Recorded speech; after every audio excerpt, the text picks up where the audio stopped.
Genèse, chapitre 15. Après ces événements, la parole de l'Éternel fut adressée à Abraham dans une vision.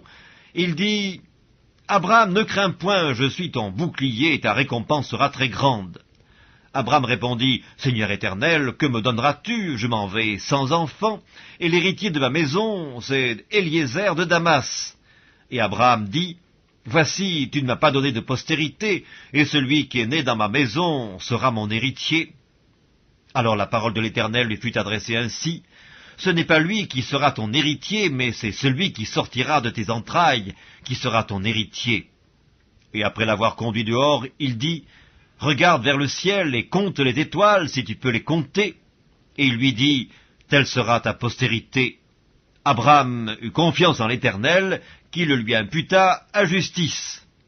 L'Éternel lui dit encore, « Je suis l'Éternel qui t'ai fait sortir d'Ur en Chaldée pour te donner en possession ce pays. » Abraham répondit, « Seigneur Éternel, à quoi connaîtrai-je que je le posséderai ?»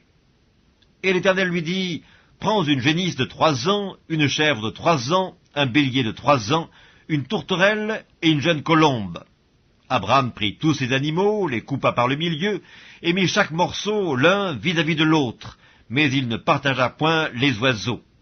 Les oiseaux de proie s'abattirent sur les cadavres, et Abraham les chassa.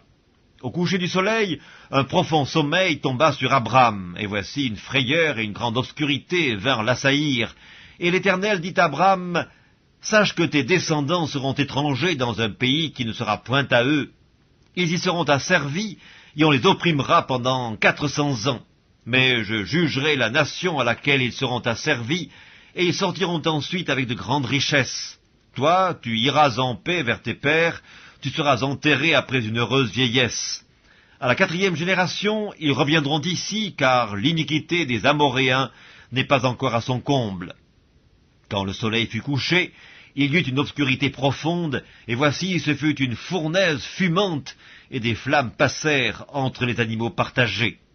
En ce jour-là, l'Éternel fit alliance avec Abraham et dit, « Je donne ce pays à ta postérité, depuis le fleuve d'Égypte jusqu'au grand fleuve, au fleuve d'Euphrate, le pays des Kéniens, des Kénésiens, des Cadmoniens, des Hétiens, des Phéréziens, des Réphaïm, des Amoréens, des Cananéens, des Girgasiens et des Jébusiens. »